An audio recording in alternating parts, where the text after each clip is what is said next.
안녕하세요. 삼국유사 TV의 정호환입니다.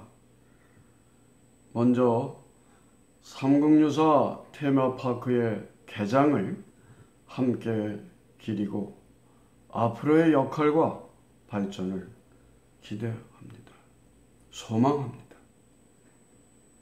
우리나라 건국신화의 역사적인 사실과 홍익인간이를 우리의 건국 이념이 실려 전하는 이 국보 306호가 군의군 고려면에 자리한 인각사에서 이런 대선사에 의해서 저술이 된 것을 기반으로 한 역사, 교육 문화의 산업의 그런 문화 콘텐츠 공간으로서의 역사 물이 아닌가, 그런 종합 어떤 그 콘텐츠가 아닌가, 그런 생각이 듭니다.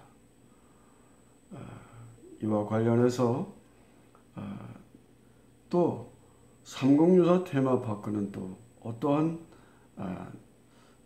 구성으로 어떻게 되는지를 간단하게 좀 말씀 나누는 것으로 이어가도록 하겠습니다.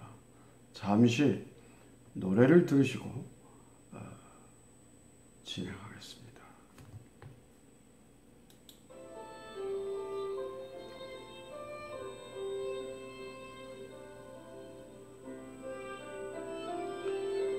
우리의 역사를 찾아서 삼국유사를 찾아서 삼국유사 테마파크를 찾아서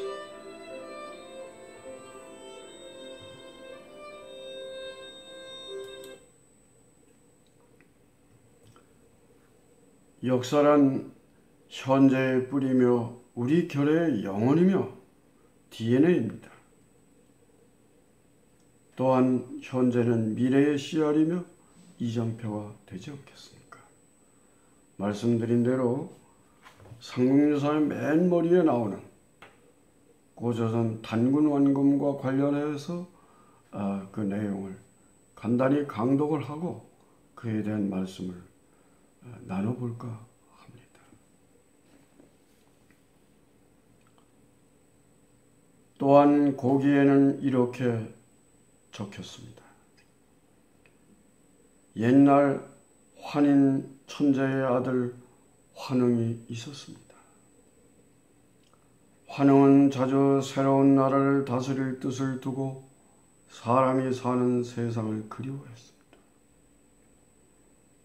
아버지는 아들의 뜻을 알고 나서 백두산에서 삼위산에 이르는 삼위태백산을 내려다보고 과연 사람들이 널리 행복하게 살 수 있는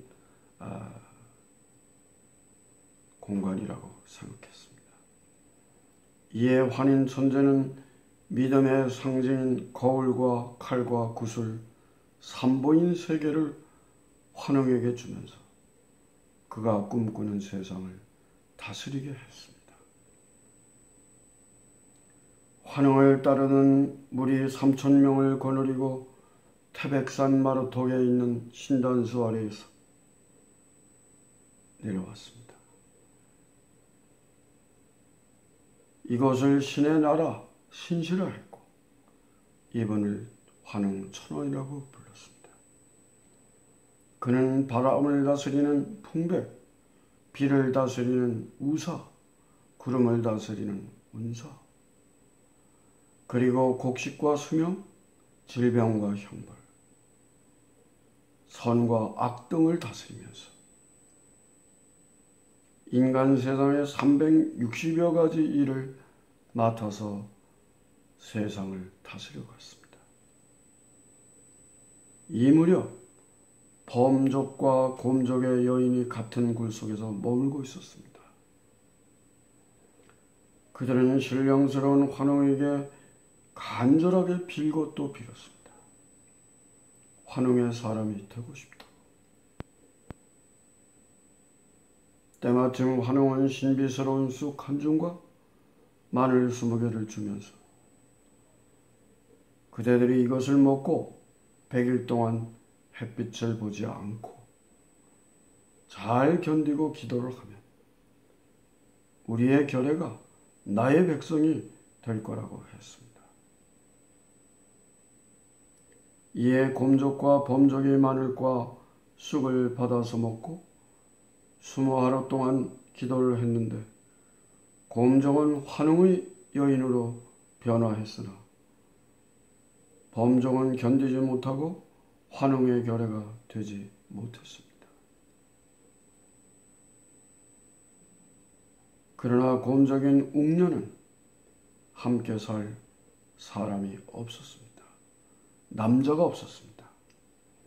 날마다 신단에 나가 아이를 갖게 해달라고 간절하게 빌었습니다. 환웅이 문득 사람으로 변해서 웅녀와 관계를 해서 아이를 낳았으니 그가 바로 단군왕검이 되었습니다. 단군왕검이 난 때는 요임금이 나라를 다스리고 임금이 된 지 50년이 되는 경인년 때였습니다.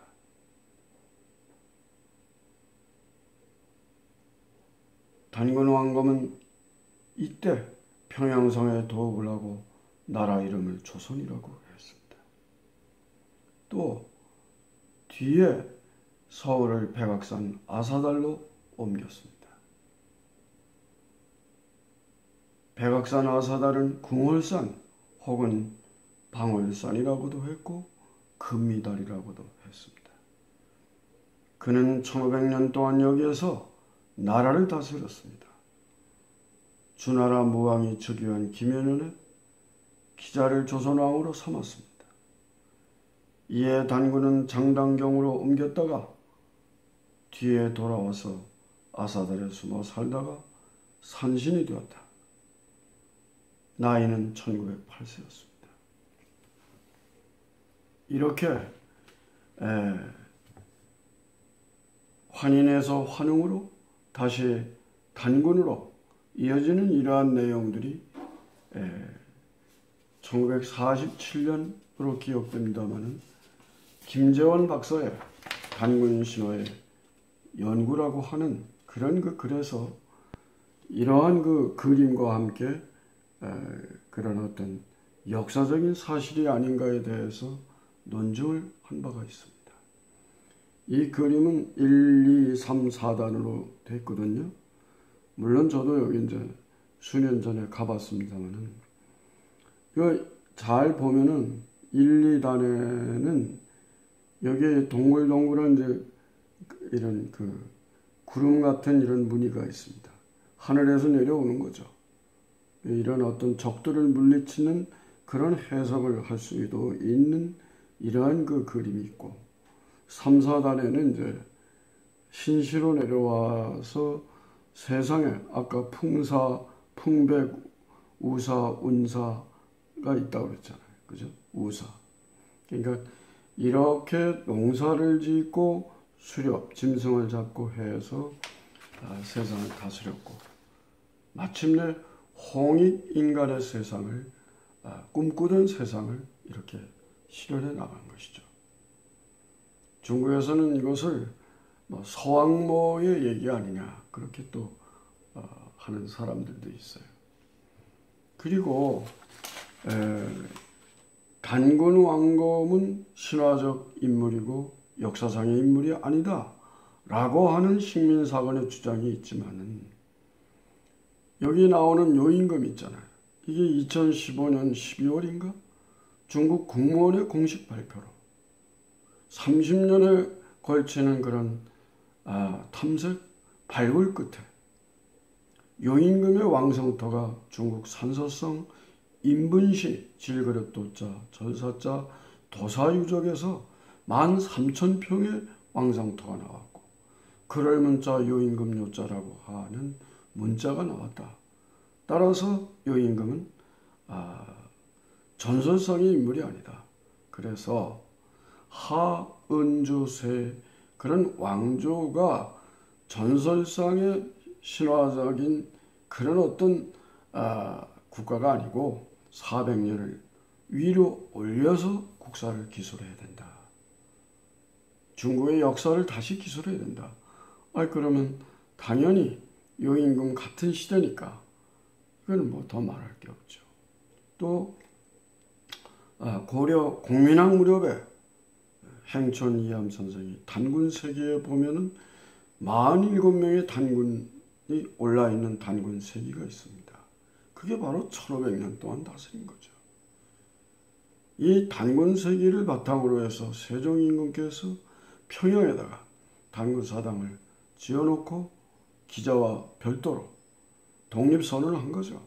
단군은 우리의 국조다를 천명했습니다. 또 이제 세조도 그가 신하들과 함께 평양에 가서 단군사당에 분향을 하고 제향을 올렸습니다. 여러분 어떻습니까?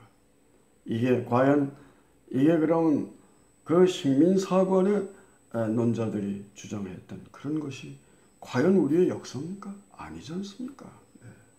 이게 바로 이제 삼국유사 테마파크에도 그대로 이제 우리의 역사라고 하는 사실을 하나의 그 콘텐츠로 만들어서 조형을 한 겁니다. 그러면은 이 삼국유사 테마파크를 잠시 말씀드리겠습니다. 이 경상북도 군위군 의형면 이지리에 약 21만 평에 해당하는 그런 그 곳에다가 여기서 인각사가 한 8, 9km 됩니다. 여기 이제 크게 네 가지 이제 공간이 있는데요. 처음에는 이제 소위 히스토리관이라 그래서 이런 대선사 그런 어떤 문화관이 있고, 서클 영상관이 영상으로 이제 보는 거죠. 또 이제 문학 체험관이 있고, 설화 체험관이 있고, 또 이러한 어떤 그 숲속 이야기 학교가 있어서 거기서 교육과 체험과 그 다음에 세미나 등 여러 가지 교육 학술 행사를 할 수 있게 되어 있습니다. 또 뭐 애들이나 어른이나 함께 또 즐겁게 노는 공간이 있어야 되잖아요. 그게 해룡 놀이터입니다. 또 갔다가 좀 날이 저물고 아니면 또 거기서 머물고 싶은 사람들을 위해서 원형으로 되어 있는 돔하우스가 뭐 이렇게 만들어져 있습니다. 앞으로는 청량리에서 또 이제 영천까지 KTX도 또 지금 건설 중에 있습니다. 이러한 우리 한류의 뿌리이고 우리 그 문화의 상징이라고 할 수 있는 이런 삼국유사가 미국의 디즈니랜드를 넘는 일본 디즈니, 도쿄 디즈니를 넘어서는 그러한 우리의 한류 문화의 어떤 정말 그 메카요 성지가 아마 되지 않겠는가. 그렇게 만들어가야 되지 않겠는가. 그런 생각을 해봅니다. 여러분 기회가 있을 때마다 또 좋은 의견 또 직접 가셔서 체험도 하시고 아이들과 함께 친구들과 함께 애인과 함께 우리 모두가 사랑하고 우리 모두가 뭔가를 함께 열어가는 그런 삼국유사 테마파크의 공간이 되기를 소망해 봅니다. 삼국유사 테마파크의 개장을 다시 한번 우리 모두 기리고 발전적인 미래를 올라를 성원해 봅니다. 건강하고 행복하세요.